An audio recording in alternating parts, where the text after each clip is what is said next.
Welcome to Rust Belt Science. I'm your host, Maggie Fink. And I am your host, Shahir Risk. Welcome. So today we're just going to have a fun conversation. Shahir has some things planned. I don't know what they are. We'll always have things planned. I know. We'll just see where this takes us. Talk about all number of things, I'm sure. Yes. So I'll let you start, Shahir. What's your plan? Excellent. So I actually lied. I don't always have things planned. You know me very well. I usually just kind of go with the flow. I might have some really good ideas in my head about what to do, but then whatever happens ends up happening. I think you have ideas that you don't know you have. I think so? Yeah. You think I have ideas that I don't know I have? Yeah. Wow, we're really diving deep into something philosophical very early on. Yeah. Okay. All right. So I have ideas, but I think you're right. I have ideas and I don't know what they are yet. Yeah. Right. But I want our lovely listeners to get to know you a little bit more. Oh. You talked a little bit about your position at Notre Dame and science communication, how important that is. But I want to remind everyone that you are a South Bend native, South Bend, Indiana. Mm-hmm. You are a Rust Belter. I am. I've lived here basically my whole life. Yeah. Why? That's a good question. I've tried to leave a few times. Tell us about the times you tried to leave. Well, I did leave for a little bit right out of high school. I went to college in Wisconsin, and then came right back to South Bend. Yeah. Stuck around for a few years. Tried to move to Chicago. My husband was literally driving to Chicago to drop off a check for a down payment on a house, and he got in a car accident. Oh my goodness. And we took it as a sign that maybe that was a bad idea and backed out of the whole thing. He had a job offer there and stayed here. Tried to leave for grad school. Yes. I got accepted to NC State for my PhD and decided to stay here at Notre Dame instead. So those are just a couple times that the idea of leaving was right there, very tangible, and decided to stay here. And I don't plan on leaving now. So for the rest of us who are not from South Bend, Indiana, I am definitely not from South Bend, Indiana, and we'll get to that in a little bit. Mm-hmm. But I'm kind of a transplant here, as we like to call ourselves. I think I'd consider you a native at this point. You've been here long enough. Maybe not a native, but certainly a local. Yeah. Yeah. Well, that's a better way to say it. Yeah. And so the rest of us transplants are newly localed people. Mm-hmm. We kind of feel like this place just sucks you in. Mm-hmm. Like once you come to South Bend, you might leave for a little bit, but then you kind of always come back to it. Yeah, because you left for a little bit. And I did. Back. I left for a little bit. So the first time I lived in South Bend was in the 90s, and that's when I went to college. That's a great time. Well, I don't know if that's the best time to be in South Bend. I don't know. Sorry, go ahead. It was kind the of... The 90s was cool. The 90s was cool, but South Bend it was not what it is now. Mm-hmm. It's a different town now, a little bit. But, it left for a little bit, went to graduate school in North Carolina, and then off to my postdoc at the University of Chicago, so not very far away, and then back to South Bend. And so what do you think is so attractive about South Bend? I don't know. It's really hard to describe what it's like to live here because there's a lot of things that I don't like about living here, like the winters, for example. But we get all of the seasons here. You get to experience beautiful springs, summers, falls, and even the winters are really beautiful. The people here, I think there's a nice blend of some of that. People are very friendly, but they're genuinely friendly as opposed to Southern friendly. They're not quite as cold as Northerners, but there's just nice middle ground of being here in South Bend that it's hard to get away from. And it's also quite simple to live here. It's a small town, but there's lots of cool things to do, and you're close to big cities, which is great. So I agree. Yeah. There's a lot of great things about South Bend. And also, I think it's hard to leave a place that just feels like home. I mean, I feel pretty comfortable anywhere in Indiana for the most part. But it's just familiar. I can drive all the roads in my sleep. Yeah. which is a great thing. I don't want to have to learn a new town. It's definitely South Bend is like kind of it's the smallest big city I've ever lived in, but it's also the largest small town I've ever lived in. You know, and it's kind of just that nice in between. What is it? The Goldilocks for a lot of Yeah, yeah, people. yeah. Yeah, Goldilocks, not too hot, not too cold, not too. Yeah, and of course now with the weather changing so much, the winters here are not what they used to be. This is true. Yeah. I, You know, we always complain about the winters, but now, and I think the last 4 or 5 years, we only got like maybe one bout of snow. yeah, I feel now we sound like old people. Back in the Back into my day. remember the blizzard of '93. But that's how I always sound, though, I right? know. Yeah, I always No, sound. I think it gets really cold. We've had I think we haven't had as much snow, but we've had a lot of really cold days in That's the true. winters. I think, That's which very can be true. unbearable. Yeah. Because we get a thing called I don't know if listeners will care about this, but we get lake effects. We've already lost like half I of our know. listeners right now. Like, what Okay. is this small town you're talking about? I don't care. Right? Yeah, but Right. we get lake effect snow, which Lake is effect a snow. Can you unique thing. describe lake effect snow? 'Cause I that's don't actually, know. Yeah, no one can. We just have it, which means we get random snow that other people don't get very close by. That's true, and it's hard to predict exactly where it is. So you can drive 20 minutes away, and you go from like an inch of snow to a foot of snow Right. because it's just so So variable. it's very. I think that's the thing that it can be just unpredictable here in Very the winters. unpredictable. What is it that they always say in the Midwest? If you don't like the weather, wait 20 minutes. Yeah, I think that's what they say. All right. It changes. Yeah. So here you are. You've lived here basically all your life. Yeah. You are at the University of Notre Dame now, and you're doing some super cool science. You are a researcher, and you are doing some science communication, but you're also teaching, aren't you? So you're like doing it's like the trifecta. Yeah, I guess that's true. I am doing some teaching. Tell us about that experience. I don't know. I just started. It's only I'm only a few like a month in. So I'm teaching at IU South Bend. Awesome. So you are now officially my colleague. As Oh, well. yes, that's true. We are colleagues because we're both teaching at IU South Bend. I'm an adjunct professor teaching a section of the organic chemistry labs. Organic chemistry. That's like every pre-med's favorite class, isn't it? Right? I know. Yeah. I liked organic chemistry when I took it. Yeah. I hope people are hearing the sarcasm in my voice when I say every pre-med's I favorite think course is like every pre-med's nightmare. that's Right. kind of a niche joke, but the people who get it get it. Like people get it. Yeah. I liked organic chemistry. I didn't do very well in organic chemistry. I struggled with that class for some reason, even though I had a great professor. So now I'm teaching the lab section that I took when I was at IUSB. That's fantastic. It is so wonderful.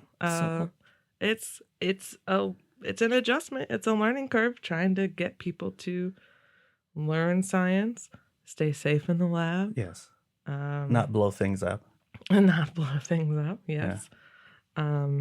Making sure all the safety precautions are enforced, which means I'm kind of the bad guy sometimes, but that's okay.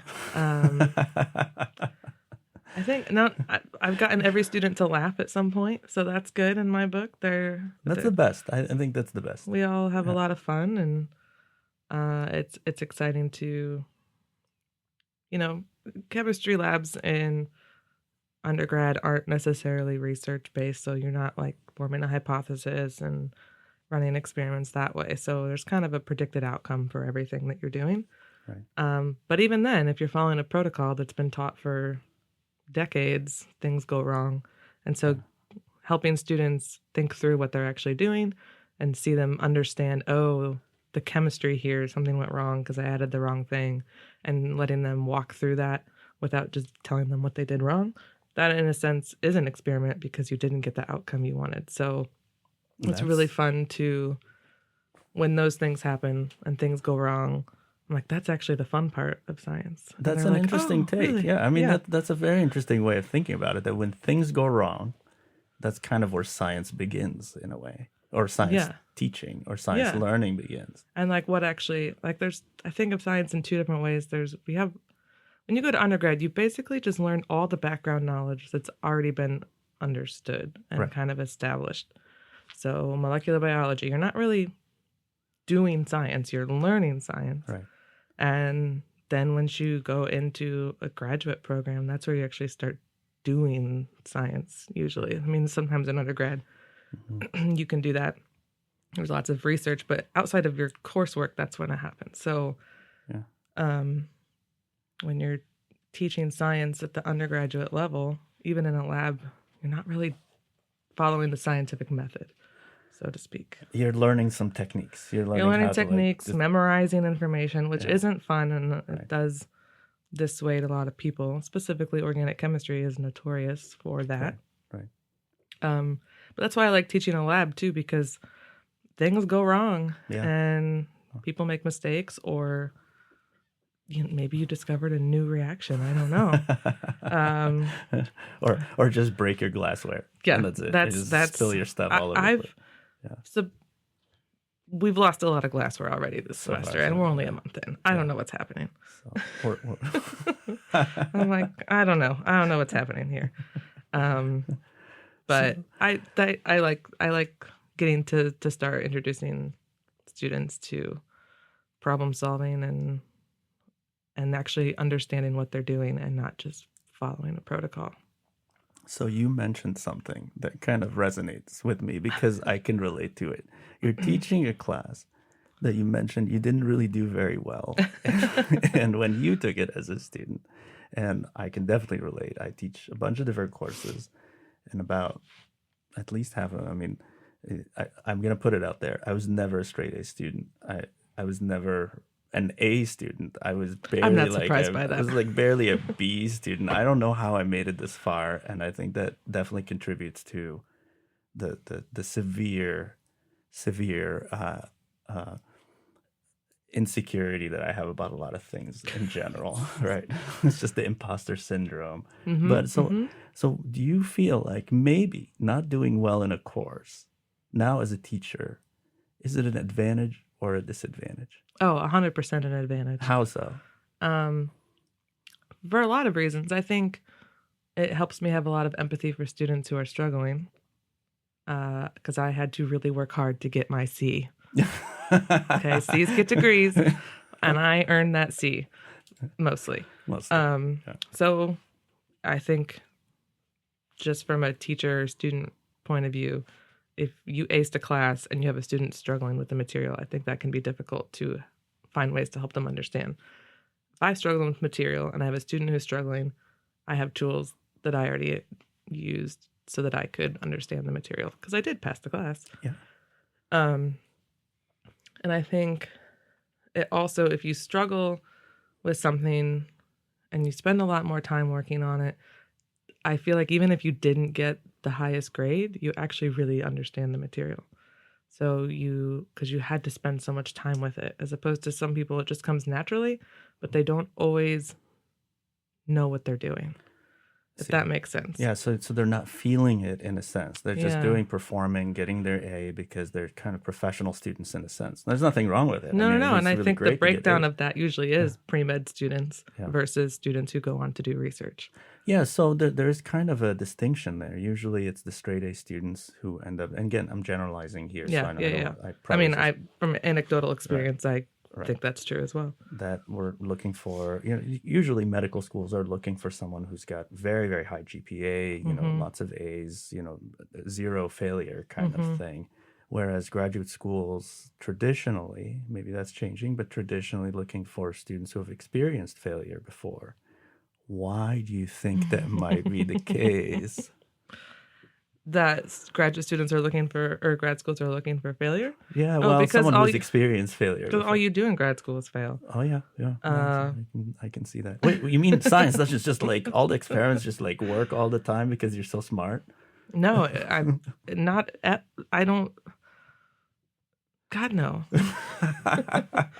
It's just constant failure after constant failure. And I just got out of our lab's weekly group meeting where a graduate student presents their data that they've been working on for a while, and everyone kind of talks about it and comes up with ideas. And this is not about this lab meeting in particular. This happens in every lab meeting. It's just a bunch of experiments that didn't work, because if everything worked, we would all have a lot more papers published. That's true. But it is constant failure for a variety of reasons, and the most frustrating ones are when you just make a dumb mistake, which happens. But there's just, you have to be able to let that go and regroup and try again, try something different, problem solve. I think if I do remember one time in when I was at IUSB, I didn't get super great grades. I struggled in one class, molecular biology. It was a very difficult, challenging class. And I had a friend he was obviously pre-med. He got straight A's in that class. And then we both took the molecular lab course, which is all hands-on, learning techniques, interpreting data, things like that. And as smart as this guy was, he struggled in the lab environment to, just because a textbook says step 1, 2, 3, 4, result, reality is that's not what happens. And that class I actually did really well because I was able to think on my feet. If something didn't work, let's try something else. Right. And so being smart looks two different ways in science. Right. We need both of those. And, I was like, yeah, I should just be in a lab because I get to fail all the time. And that's a familiar feeling. And then it lets you be creative. If something's not working, what's like the definition of insanity? Doing the same thing over and over again? Expecting a different outcome. Yeah. So you have to, you have to be insane a little bit. You have to be insane a little bit. Yeah. But then you get to be creative and really, that's when you really push yourself to understand the science and have to know all these really specific details that nobody else in the world cares about. Right. And that's the fun part of going and getting a PhD.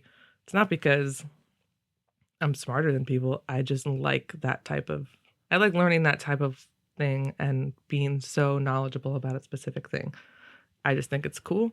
And I would probably never do it again. If I'm being honest. And so then things flipped between you and your friend, your classmate, when Yes.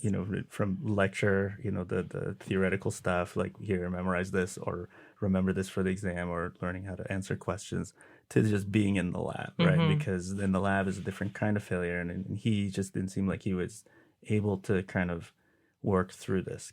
Correct. Can I use like the inevitable soccer analogy? Yeah. Sports analogy, Yeah. but let's make it soccer because honestly, what else is there, right? No, soccer's life. Soccer's life. And so it's not every attack is going to give you a goal. And that's kind of how it is in soccer. I guess you can say you're not always going to get a first down. Is that a thing? I don't know. That's a thing in football. You're not always going to get a touchdown. Field goal? Field goal. Yes. One of those. I think both of those things. I don't know. The thing. Sorry, the ball sorry, that doesn't Notre look Dame. like a ball. I'm really trying to learn your football, but I understand that soccer analogy is a little bit more straightforward. It's a little bit more Kick, straightforward, score, right? goal. Put the ball in the goal, Yeah. right? And that doesn't always happen every time, right? And it's either because of mistakes or bad luck or just the wrong strategy, and all of those have to kind of align, right? You have to have a little bit of luck, a little bit of perseverance, and a little bit of skill, but also organization skills, and all of those things have to come together so you can essentially score. And that's why you see the soccer players celebrate like it's Christmas 4 times over every time they score, because it's not easy. And I feel like that's kind of an analogy to getting an experiment to work, getting publications, getting something to work. And so there's a lot of hard work and a lot of stuff that goes in the background. And I think that we, in popular culture, we tend to celebrate all these accidental discoveries, like the eureka moments. But those are so rare. Yeah. Because most of science comes from just the blood and sweat and tears, lots of tears. Yeah, I spent lot of over a people. year Yeah. getting one figure for my thesis, Wow. doing that experiment. We're doing a really great job advertising graduate schools. Like you should definitely go to Yeah. graduate school, get your PhD in science, because you're just gonna love it so much. You're gonna spend a Yeah. whole year working on just one figure. I was so sorry, Josh, if you ever listen to this. This is your advisor. This your is my advisor. PhD advisor. Wonderful man. Yes. Couldn't ask for a better advisor, but I was about ready to murder him at the end of just this one experiment. It was a very simple experiment too, and it was never quite right. There's always something that we just wanted to be very, very sure that this piece of data that we were going to say, this crazy thing is happening, that we were very sure about it. Yeah. And it took me at least a year, maybe more. And it's just a single figure in my thesis that nobody will ever read. Yeah, that's So, true. so I was gonna say, well, somebody's in no. no. Yeah. So yeah, science, it's not like these Mhm. super awesome discoveries every day. Even the data that you do get, most of the data you're generating is not like the piece of data that's the punchline of your story. It's Right. all this other data to show, no, it's not this. No, it's not this. No, it's not this. It is this thing. Which is just not exciting data. Nobody cares about it, but you have to have it to be a Right. rigorous scientist. Right. And there is kind of this moment of discovery, like when you actually do an experiment and you get some sort of result.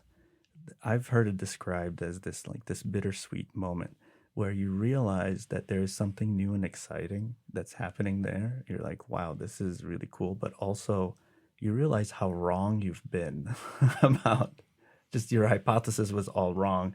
And here's this new piece of data. And I think this is just kind of, it's almost like a lose-lose, but you get something out of it. Like you're Yeah. always going to be wrong at some point, and then you find out something new, which proves that you were wrong. Yeah, it's not fun when your hypothesis is wrong, especially if you were like really excited about your hypothesis. Right. But then the thing that comes after that is something totally different and new. And I think I find this especially working in microbiology, working with bacteria. You just never know. You can think one thing is Right. going to happen because you've seen it happen in another bacteria, and your bacteria will just do something new and crazy and weird that nobody like it. There's just so much variability in biology in general, but with bacteria, it's you. This maybe is the rare case where every day you could find out something new about bacteria. Right. And I think that there's this idea that bacteria, if you take one species of bacteria, whatever they might be, E. coli, the famous one or yeah. anything, we assume that, an E. coli is going to behave like another E. coli, which is going to behave like another E. coli. They're just like these just anonymous, faceless things. And they're all going to behave in the same way.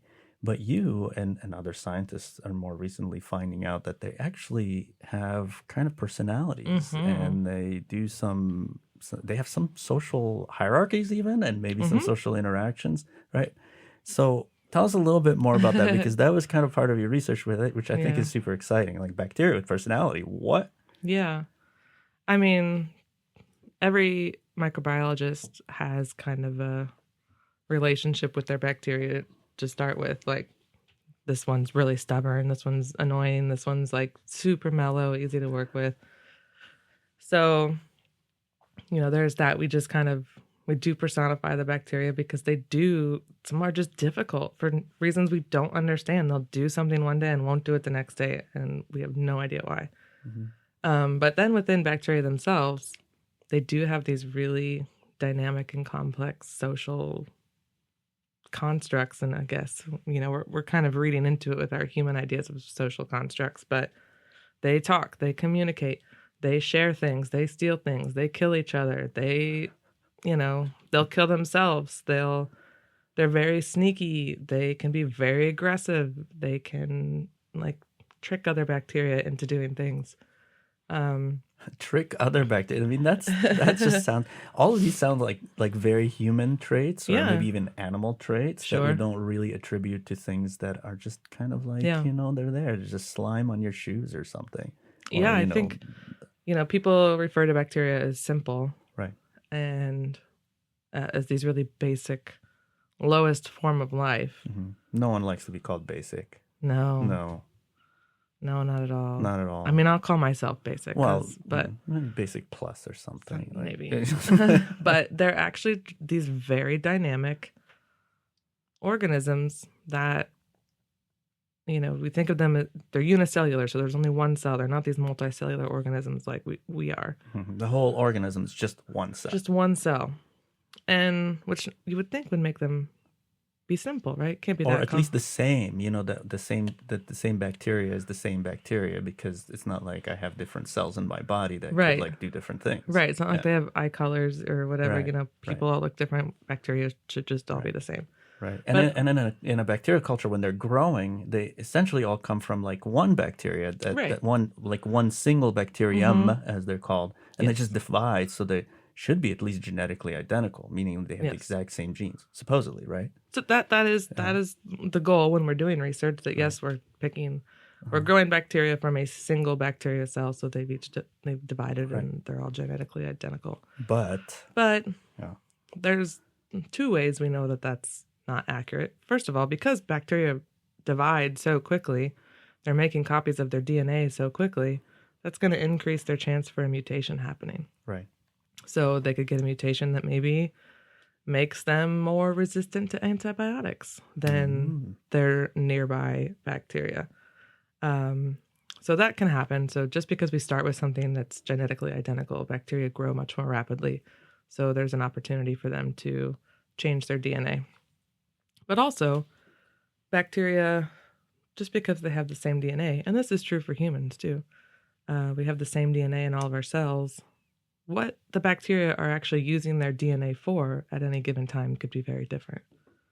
Very interesting. So tell us a little bit more about that. Like, you have the same piece of DNA, but they're using it differently. One bacteria is using their DNA different from the next one, even though they have identical pieces of Yeah, DNA. which can make them do very different things. Right. So, for example, if you have a bunch of bacteria growing on what we call biofilms, so they're instead of growing in a tube, shaking in liquid, they're growing on the surface. So that's actually how most bacteria live in the world. Right. So there's a biofilm is kind of like The gross stuff on your bathroom tub, your Right. sink, Yeah. kind of slimy, your teeth, right?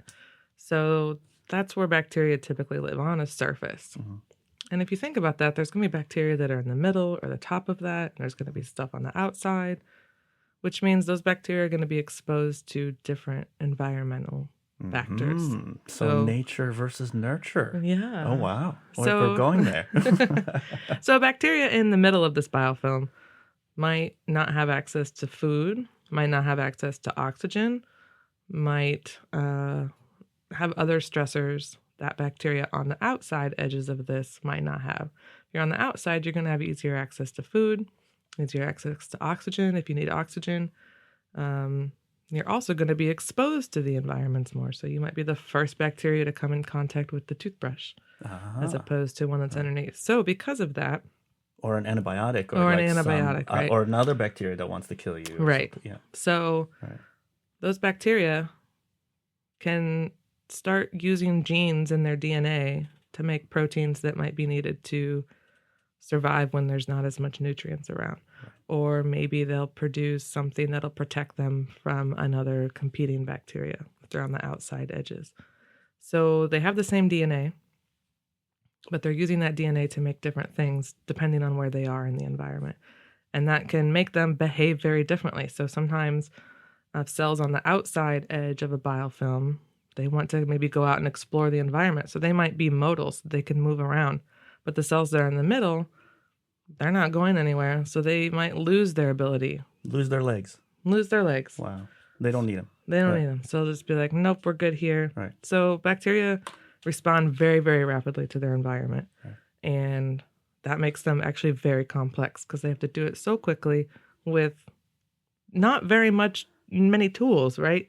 We as humans can adapt to our environment by using our hands and fingers to put on a coat that somebody made. But bacteria only have the things that are inside their single cells and the DNA that they might have. And they can pick up DNA from other places too. They'll just say, hey, this DNA looks cool. What? And they'll just put it in their bodies. Hold on. Wait. They might switch it. So first of all, They literally will use a thing called a sex pili too. okay, all right. Now It's this is true. getting really interesting. First of all, you're saying it's not what DNA you have, it's how you use it, right? That's first thing. And now you're talking about sex pili. Yeah. I'm interested. Tell me more.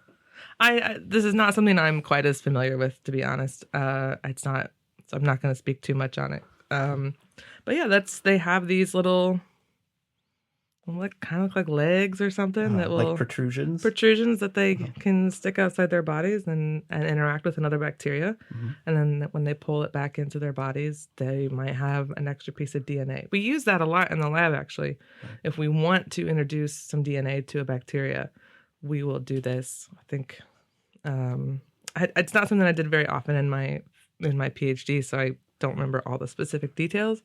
But yeah, I'll just smack some bacteria together, force them to use those 6 sex pili. Right. I'll shoot them out, say thank you very much for your DNA, take it back, and then incorporate it into their own DNA. So sex pili are these protrusions that some bacteria make. Yeah. To just go on and just like poke another bacteria and say, "Hey, you have any DNA for me?" And the other bacteria will. Is this like is this like a willing partner, like saying sure, or is this like? Well, I don't know how bacteria give consent. That's true. We don't know. We don't know. We can't really. We can't really kind of imagine what they're feeling. But we are creating an environment where it is a little bit more forced because we're putting maybe a stressor in there. That specific. We use this a lot in bacteria, in microbiology, and even in your field of study too. For cloning, when we're trying to make genetic mutations, we use antibiotics. So we have bacteria that might give them an antibiotic, it kills them. But if we want them to take up a new piece of DNA, we'll also give them the gene to make them antibiotic resistant so they can tolerate that antibiotic. Right. So it's an incentive for the bacteria to take up that DNA because they want to survive. Right. So they'll take up that antibiotic resistance, and then we're also giving them whatever DNA we're interested in having them use as well. Right. So we create environments that are stressful, which will increase the chance of that DNA exchange happening. So you're giving the bacteria kind of a near-death experience. Yeah. And then they're like, "Oh, I'll just grab onto whatever that can help me survive." And if that survival depends on the ability to break down an antibiotic so they can survive, they'll grab the gene that has that gives them the ability to break it down. And if we are clever enough to attach our favorite gene that we want them to take to that, then they'll take both.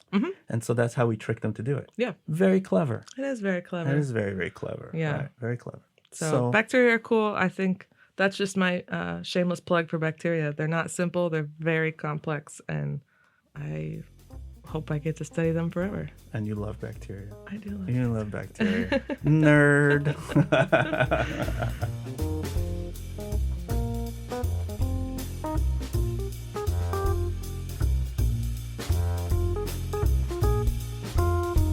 Well, this is awesome. Well, speaking of near-death experiences, I just, I figured why not. You've told me before if you had to choose the way that you want to die. I don't know. Yes, we've had this conversation. We've had a this few conversation before. I'm kind of trying to. Okay. First of all, tell us, what would that be? Oh, I want to be eaten by an alligator. One alligator or a group of alligators? That's a good question. I hadn't pondered that. Yeah, I don't know why that's an important question. It is an important question. That is. I don't think I want to be like ripped to shreds. I want to just be in one alligator. Okay. All right. Yeah, I see that. I can see that. I think more than one is too chaotic. I want it to be peaceful. There's nothing peaceful about getting eaten by. That's what I want, man. Okay. I don't know what to tell you. Okay. Do we care about alligators or crocodiles? Alligator. So not crocodiles. No. Right. And I don't really know the difference between alligators or crocodiles, but I know alligators are like in Florida. Yeah. Yeah. Crocodiles are like in the Nile. Yeah. Right? Okay. Right. I should know that. But there's also, I think the scientific difference that I heard is that one of them will see you later, right? And the other will see you in a while. Is that correct? Right. So, listeners, I just want to say this. The scientific difference here. Shahir is a very brilliant scientist and tells the worst dad jokes. Best dad jokes. So we're all just going to have to tolerate that. And what you can't see is the giant eye roll I know. that I will give him every time. I You might think be able to hear it. I I think our don't know. listeners can hear your eye roll. I was thinking maybe we need like a sound effect for like Maggie eye roll effect, Yeah. alert. But I think we can all I just feel it. tune you out now most of the Okay, time. all right, fine, fine, fine. So I have another question for you. Okay. Who is your favorite scientist? Who's my favorite scientist? Yes, dead or alive, doesn't matter. I have so many. Yeah, it's kind of like I mean, I this know. question is Why kind of don't? like why don't you just tell us like who do you like? It doesn't have to be one person. Well, currently, I really love Maud Menton, as you know. Maud Menton. Tell us a little bit more about Maud Menton. So, Maud Menton is really one of the most important scientists in the field of biochemistry. She has a chemical equation named after her, Right. the Michaelis-Menten, right? Michaelis-Menten equation. Yeah. Right. That's correct. So it's the two of them, Michaelis and Menten. Yeah, I don't care about Michaelis so much. Right. I don't really actually know anything about him, so I can't say that. But why don't you explain what the Michaelis-Menten equation is? Because you are the biochemistry teacher here. All right. Well, and then I'll talk more about what it meant. All right. So we're kind of getting into the biochemistry realm here, but this equation is, I think it's about 100 years old now. Mm-hmm. And we're still teaching it to our students because it's just that important. And it describes how enzymes work. Yeah. Enzymes, of course, are proteins. They are nature's catalysts, which means that they make reactions happen very, very quickly. So, for example, the way we digest our food, right? We can eat food, something like a sugar, like glucose, or a starch, like bread. We love bread on this show. Yeah. And you have enzymes that digest it and break it down. Mm-hmm. Now, imagine if you just have a teaspoon of sugar sitting on your countertop in your kitchen. Mm-hmm. How long would it take to break down into carbon dioxide and water, which is essentially what we end up breaking it down to? It would take, probably a few million years, I think. I think it would take a few million years. Now, we do this, obviously, we don't wait a few million years to digest our food. We do this in a matter of minutes or hours because of a series of enzymes. And each enzyme carries out one step in the breakdown of this sugar, right? Whether it's glucose or sucrose or whatever sugar that we ingest. And enzymes do this by making reactions go incredibly much, much faster than what they would normally do. And for a long time, people just had no idea how enzyme worked. And I think what's really important here to point out is that when Maud Menton and Michaelis did their work, people didn't even know what enzymes were. It was just this phenomenon. So that's kind of the science behind it, is that they were able to identify how these molecules work and came up with models, a mathematical way to understand how these biological molecules work. And it's something that is still valid today, even though they had no idea what these things were. They just observed them. And so now I want you to tell us about the person, right? Yeah. So tell us, what was she like? I mean, do we know anything about her? Yeah, we do know some things about her. Like you said, this equation was about 100 years old. So she was born about 120 years ago, probably, if I remember correctly. She was born in Canada. Right. I believe she was one of the first Canadian women to go to med school there. Yes. And this was something very easy for women to do, right? Yeah. Yeah, totally. like super easy for women to just... No, it was incredibly difficult. I think they wouldn't even let her do any research in Canada at the time. Right. Which is why she ended up going to Germany to work with Michaelis, because she wanted to get some research, do research. I can't remember my timeline exactly if she had already gotten her PhD at the time she did that. I know she came back and did her PhD in the States, University of Chicago. University of Chicago, yes. Again, one of the very first, women really didn't do that at all, let alone also get her medical degree. Right. And then, so she started off in biochemistry, which is another reason I really enjoy learning about her. I started off in biochemistry, and then what she did is she transitioned and started working at a hospital in Pennsylvania, in Pittsburgh, where she started studying pathology and microbiology, and she studied scarlet fever, was trying to come up with a vaccine for scarlet fever. She worked primarily with children in the children's hospital there, and ran a lab and did all kinds of crazy research. And she did that till basically she died in the 60s, 69, I believe, 70, something like that. Um, and she didn't marry, didn't have kids. Her work was her entire life. And she didn't, obviously she has this equation named after her, but so much of the work she did at that hospital, one of the first like neonatal researchers for, babies, really young children who were suffering from terrible diseases at the time, specifically bacterial infections. So she just trailed. Apparently, she was a really bad driver. I read. Yeah. She was a painter. So she wasn't just a scientist. She was also an No. artist. She was an artist. She had several of her paintings displayed in art galleries there in Pittsburgh, and she also spoke 7 languages. Wow. One of them, a Native American language she learned. She took a trip she did some in the Himalayas, I think, was it? Or did she do an Arctic? She did some crazy excursion. Just a fabulous person she's all around. Apparently a very fabulous person. Yeah. And I love this thing she would say. Somebody would ask her what she thought of some Nobel Prize winner or something, and she's like, "Well, what has he done since?" Ah, I see. Yeah. She was very much unbothered by stardom, and she really didn't seek out, fame or like wanted to be. She was a huge advocate for women in science. I was reading through some old newspaper articles about her, and she was always hosting panels about how to get women in science and on boards for women in science and things like that. A lot of endeavors for that. So I think she didn't get a full professorship till about a year before she retired, I think, which was basically when she didn't live much longer than that. So she worked really hard and didn't get near enough recognition for the work she did. And it's still today really even hard to find out anything about her work and her life, because she was a woman in science, and that was not valued, her whole career. Right.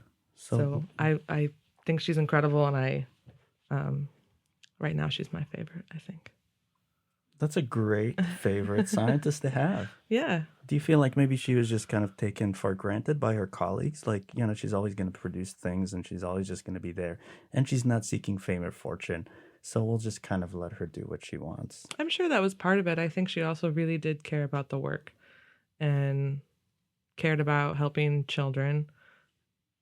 I also think she just was very curious, because there's so many other things that she did that outside of what she's known for in research. She did work with hemoglobin. She did, which is another protein. She did all these crazy things that she doesn't get the credit for, but I think she just loved them and loved working, and knew that the fame part of it wasn't for her, but wanted to pave the way for other women. And that kind of meant keeping your head down and doing the work at that point in time.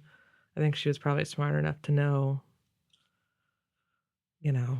when to let your work speak for itself, and that maybe her impact would be farther down the line to women in science today. I don't know if that's what she was thinking, but that seems like would be consistent with what's known about her and what she said. Yeah. Fabulous. Maud Minton. A wonderful woman in science. Yeah. She was. Who's your favorite scientist? Ooh, my favorite scientist. I have a few. I know. But I think ultimately my favorite scientist would have to be Linus Pauling. Yes. Yeah, Linus Pauling. And I think my favorite thing about Linus Pauling is that, from all accounts, I've never met him. He died in the late 90s. Yeah, you're not that old. I'm not that old. He died in the late 90s. At a very old age, actually. He was born, I think, in the late 1800s and died at age 90-something. I think by all accounts, he was one of the rare few nice people. He Yeah. was genuinely a nice person, a great teacher as well, and an amazing researcher. And I think one of his biggest accomplishments is that he is the only person in history to win two solo Nobel Prizes. Mm-hmm. His first Nobel Prize was in chemistry, Mm-hmm. and it was because of his efforts in understanding how atoms connect to each other Mm-hmm. to make molecules and the geometries that they make. So it's like little puzzles. And when I was reading about that, I was surprised by how recently we didn't know how atoms connected to each other. Mm-hmm. And it was kind of a mystery, and people kind of discovered one thing here and there, but he really kind of set the tone for some basic rules that anybody could just predict how atoms come together to make bonds. He came up with some amazing concepts that were named after him.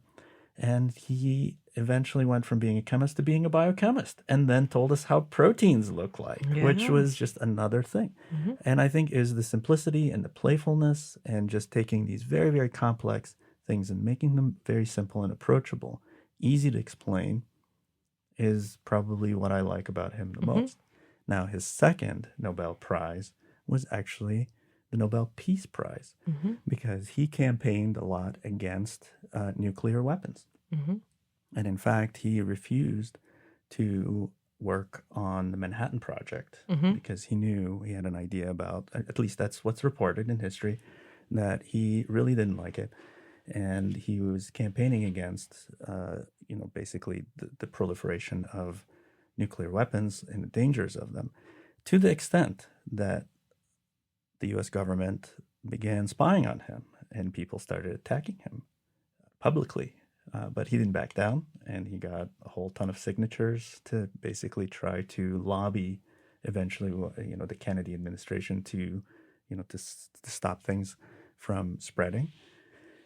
That was a very tense time during, Cold War. At any moment, people expected World War III to happen and for nuclear annihilation of the entire planet. And for his efforts, he got the Nobel Peace Prize. So, an advocate for peace and an advocate for chemistry and biochemistry. And I think just a genuinely nice guy. When you read about other scientists during that Mm-hmm. time, you see how sexist and racist a lot of them were, and some of them who are still alive continue to be. And Mm-hmm. it's just a damn shame. It really is Yeah. that such smart people can be real turds. And sorry, I mean, Yeah. do we need to bleep that? I don't turd. And it's just Yeah, it is. it's a shame. And Mhm. I think that there are more nice people now.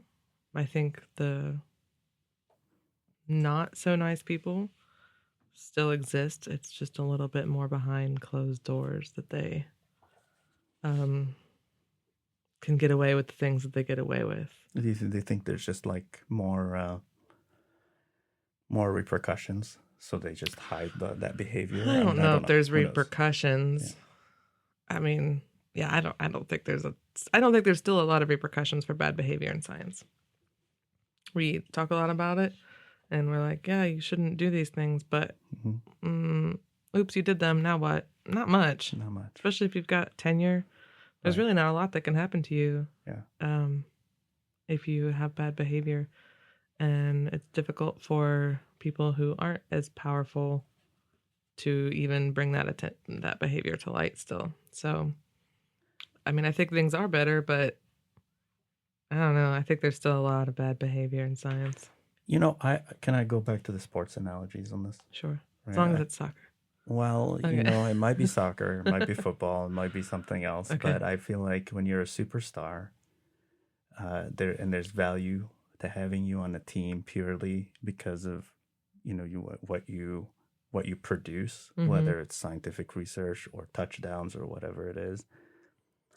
There has been, maybe that's not happening as much, but there has been a push to just kind of like sweep things under the rug and say, oh, this person is not really that bad, and we don't care what's happening off the field, Right. kind of thing. Right. Right. There's obviously more calls for repercussions in every field, whether it's sports or science, but the reality is that's not fast enough. No. Would you agree? Yeah, I mean, I've heard some very awful stories, and I'm, a woman in science in 2024, Hmm. which should be like, The best, the the best. best. And it's not just for women. Hmm. If you're a minority of any type, you're at risk of being the target of some pretty poor behavior in science, Yeah, easy unfortunately. target, easy target, Easy right? target. Easy And target. um, there's not a lot you can do about it, unfortunately. There's really not. We're really doing a great job selling science to everybody, aren't we? Right? I mean, I think this is not a unique thing just to science, but It's true. um, I think we'd be lying if we didn't call out some issues within our field that we care about. We're just keeping it real. Just keeping it real. I don't think I should ever say that again. I don't think we should ever say that again. But it's true. It's true. Yeah. I think being honest about what's happening, the good and the bad, is really important because When you love something, you want it to be better, so you call out of the course, things that are still problematic. of course. So it is what it is.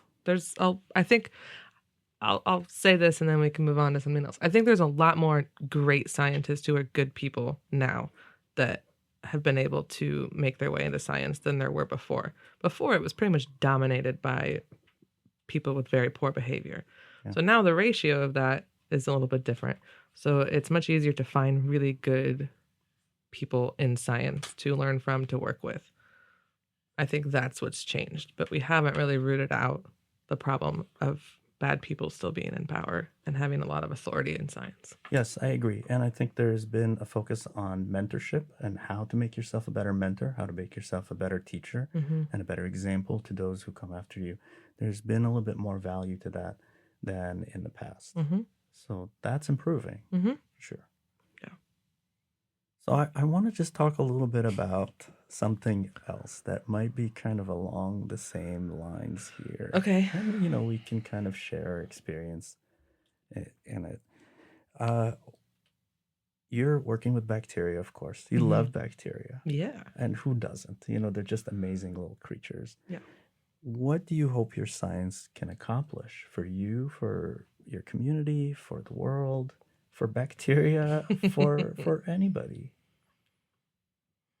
That's a great question that is sometimes difficult to think about when you're in the thick of doing the research. You're not really thinking about what you hope to accomplish with this research. I mean, when we're writing a grant or something, or we're giving a presentation, it's always like, this bacteria causes this many diseases worldwide, and this, da, da, da.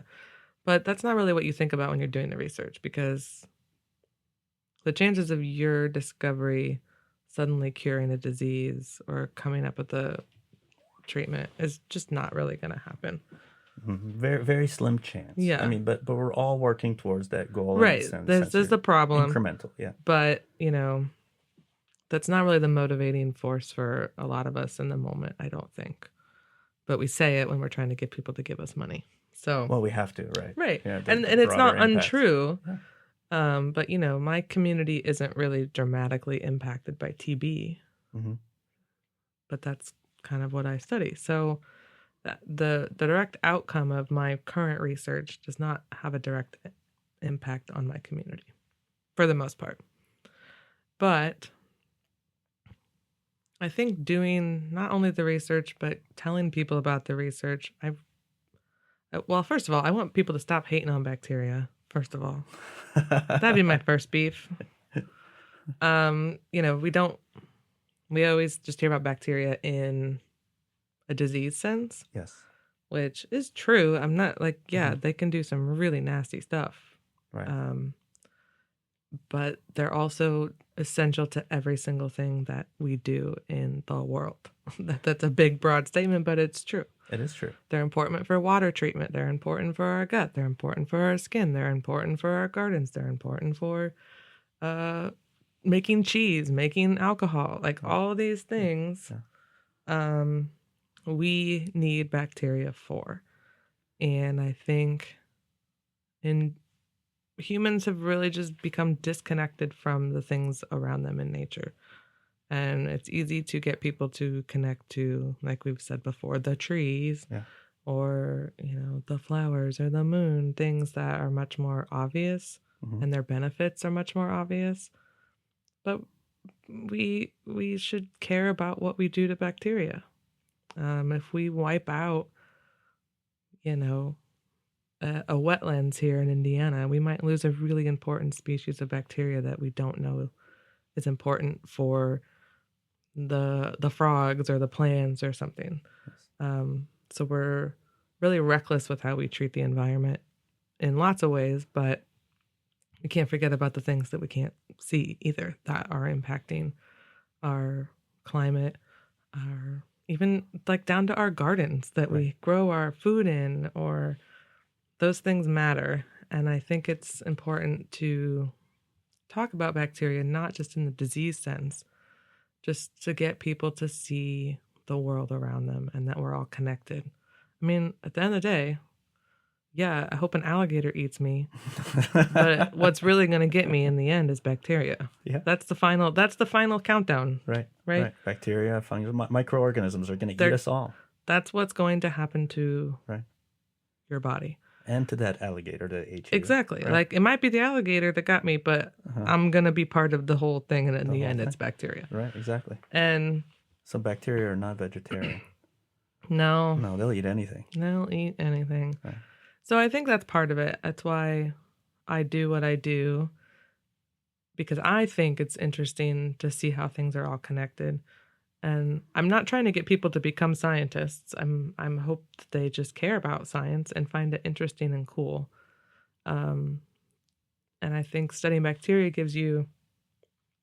there's so many things you can study within microbiology that there's just endless things to learn. It's just, I don't like outer space. Outer space scares me.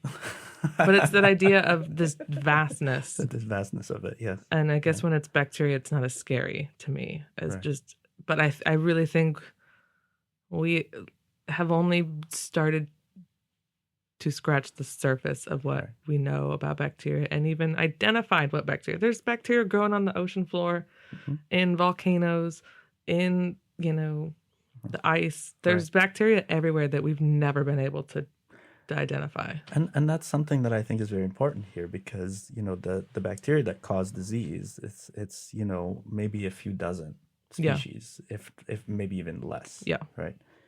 And they have really impacted the world, things like TB, things like the Black Plague, things like,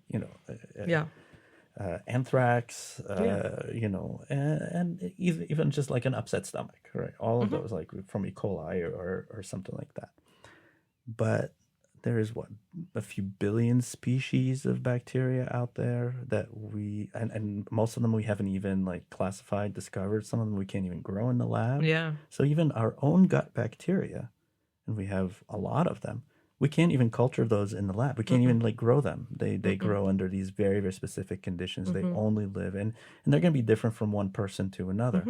And it's our gut is kind of like this environment, like a big forest with wolves and deer and elk and plants and and there's a whole side. And if you wipe out one species, that's going to affect the balance of everything else. And now all of a sudden that's when you get poop transplants.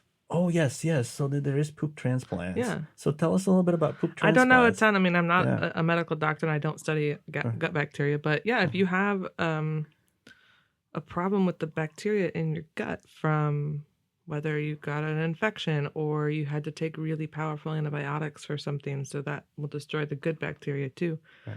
Or if you have one bacteria that is good, but it's just growing too much, that can cause a lot of issues. So what doctors have figured out you can do is get poop from a person with a healthy gut and put it into the person with the unhealthy gut. Yeah. And it'll kind of reset the gut microbiome so that you have the right bacteria, the right amount of those bacteria. Wow. Which is insane. It is. That is the wildest thing. but it works, and it's really effective. It's a really effective treatment for a lot of these issues that can come from dysregulated gut microbiomes. Right. And I think this goes against kind of the prescribed Western medicine of here's a drug molecule Yeah. that we make in the lab, and it's ultra pure, and we formulate it in something, right? We put it in, a capsule, or we put some sugar coating around it, or whatever it is, formulation, right? And then we give it to you. We know exactly what it is, and that's what's going to likely cure you or help you, or whatever. It's an antibiotic or something like that. Yeah. But this goes against all of these things that because like we said, we don't know what's actually in that sample, that poop sample. We don't know, Right. because most of the bacteria you can't even classify. Right. So it's kind of like it's a different mindset of single molecule, single disease kind of thing, right? Whatever that molecule might be. Yeah. It's actually like living things. Are people freaked out about that, do you think? Should we be freaked out about like putting living things inside our bodies? No, if you don't have them, you die. Oh yeah, that's true. I mean, we need those living things. I mean, you're literally when you're born, you acquire the bacteria from the environment, from your mom, from your environment, right? And if you don't get those, or if you get the wrong ones, you can become a very sick baby very quickly. Right. So we have to have these things. They're important for our immune system. Obviously, the gut microbiome is kind of the big one, but even on your skin, they help protect your skin. And there's a connection to allergies as well. There's a connection to allergies. I've seen some studies, connections to autism, connections to depressive disorders, connections to Alzheimer's. A lot of mental health issues are associated with gut health. This is all pretty preliminary data, very, because early, it's so wild to think right, about. But I think, you always say go with your gut feeling. Yeah. That's because we have a lot of neurotransmitters in the gut, actually, and a lot of those are associated with bacteria. Am I saying that correctly? Yes. Yeah. So that's like the second highest place in our bodies outside of our brains.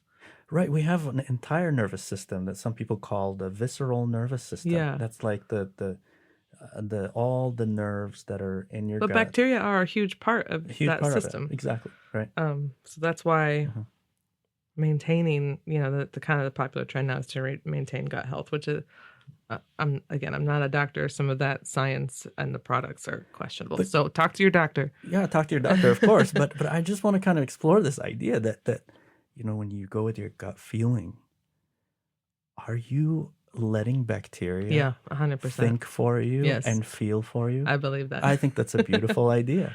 I just think, I think it's a very Western idea that everyone's like so individual and we're not connected. And obviously as humans, we are connected, but we're really not separate from our environment at all. Right. And we are an environment in of ourselves. We are many environment. ecosystems. Yeah. Right. And we need, and it's not just, we have fungus in there too that we need, and there's all kinds of crazy things. But it's just such a complex interwoven world, and I really like asking research questions that explore microbiology from that perspective, because what we usually do in the lab is we take a single bacteria, we grow it in a single tube for a very specific time in like all the best conditions, none of which ever occur in nature. Right. It's kind of an artificial environment that the bacteria don't really see in nature. No, I mean, my PhD, I studied a bacterium called Pseudomonas aeruginosa, which is an opportunistic pathogen, which means it really only causes disease in people who are already immunocompromised or sick for another reason, or skin, if you have a burn, they're really common in those kinds of infections. For sure, yes. But most of the time, it just hangs out on the skin or in the lung, which is not a culture tube. No, right? it's not. It's this. The inside the lung is a very complex environment. Right. Your skin is a really dynamic environment, and so what we see in the lab happening when we research these bacteria, it's informative. Yeah. But is it actually what's happening? Does it translate? That's why we can't culture things that we take directly out of somebody's gut, because they're growing in different environments. and they are not able to tolerate the lab environments. So I really like asking these questions about how we can change how we do research on these bacteria to better mimic their natural environments and see what changes about what might have been historically established might not be relevant at all to Right. how Yeah. these bacteria function in the wild. So they're not wrong, but they might not be representative of what's Yeah. happening. And as scientists, we try to get to, let's see if we can replicate the conditions as much as possible so Yeah, that because we you can need to be get able to replicate things. relevant information. Of course, right? You have to Yeah. be able to control things. Otherwise, it's kind of like garbage in, garbage out. Yeah. And one of the things that you mentioned is that these bacteria are not just growing alone, right? We have thousands, millions of species, maybe, depending on how diverse your gut is. Lots and lots. It's a big number. It's a big number of number. species, Yeah. right? So these bacteria are not just like E. coli swimming around other E. coli like the way that they would be in the lab. And I know your research in graduate school, you started to kind of dabble into that, and you called it like co-cultures, where you're growing two different bacterial species. And what do you see? Oh man, that's my whole thesis, and I just looked at two bacterium. So two different species of bacteria. Two different species. So Pseudomonas, like I said, which is a common lung and causes lung infections. Right, Another and one, like you said, on and burns burn skin. It's probably on your skin right now, and it's not a problem. Right. And then the other one I studied was Enterococcus faecalis, which that one actually is a gut bacteria. So they were identified in a infection from a clinical sample we got, a prosthetic joint infection. I don't remember if it was like a hip or a knee, but it was there. So somebody had a fake joint, right? An artificial joint, and somehow it got infected. And then they isolated the So they bacteria. took that infection. Yeah, they cut that person open to get that infection out and gave us some of the sample from that to study. And you were able to find those two species. So those two were together. Right. So really, the first half of my PhD, I just took these two species and grew them together and looked at what happened. Right. And basic questions like, did they both grow? Did one grow differently? Did one grow less? What if I give them a different food source? Will that change? So these two had never been studied together before. So we were really just starting from ground zero, asking, how do they grow together? Yeah. How do they impact each other? Because we didn't know. So all kinds of crazy stuff happens when you start putting two bacteria together. Different, there's no rhyme or reason, I feel like, that I could understand. So yeah, you start just adding one more complex thing and it goes haywire. So that it was really fun. I hope somebody finds it useful someday. But yeah, bacteria interact with not only other of their kind, but they come. But with different species. Yeah, they have to. And they talk to each other through like chemical signals, essentially, right? Yep. Wow. Gets them to share food. So be like, hey, chill out, man. I'm not going to hurt you. We'll get along just fine. Or, no, I'm just going to wipe you out. That can happen sometimes, too. So there could be, like, friends or enemies. Yeah. Right? Or frenemies, as they say. Yeah. Most of my research talks, I called my E. faecalis the Zen best friend, because it was like, whoa, man, chill out. Oh, so it was the one that kind of was imposing this chill. It said Pseudomonas, because Pseudomonas is always, like, pissed off about something. Yeah. They're like, chill out, man, we're good. We're all good. You don't need to let me be. I'll let you be. Maybe we can share some snacks, and we'll call it a day. Share some snacks. But if you grow Pseudomonas with something like staph, which they're commonly found together in these infections, Pseudomonas and staph are like that meme where they're like pointing the guns at each other or whatever. Right. And they just don't like each other. They'll kind of unleash the floodgate on each other, and sometimes Pseudomonas wins, sometimes staph wins, but E. faecalis is just like. Just chill out, man. Just like chill out, bro. I got some popcorn. Put a movie on. Take a nap if you want. I got you. And that was my thesis. That's fascinating. I hope my advisor's okay with me dumbing it down all the way. Well, that's the basic. That's all it was. I think you explained it so well. This is really a nice explanation of, first of all, why we're studying these bacteria together, and you you've gone to like n equals 2, like 2 species, but hopefully in the I future. tried 3 and then it went. I was like, this is crazy. too much. Right. Too many variables. Yeah. But do you think that there's hope for new technologies to be able to like study multiple species all at the same time? Yeah, I think you just have to be open-minded as a scientist that, you know, reproducibility might be a very different beast to tackle when you introduce so many variables. But I think the information can be informative even if we have to kind of accept that this is a little bit out of our control.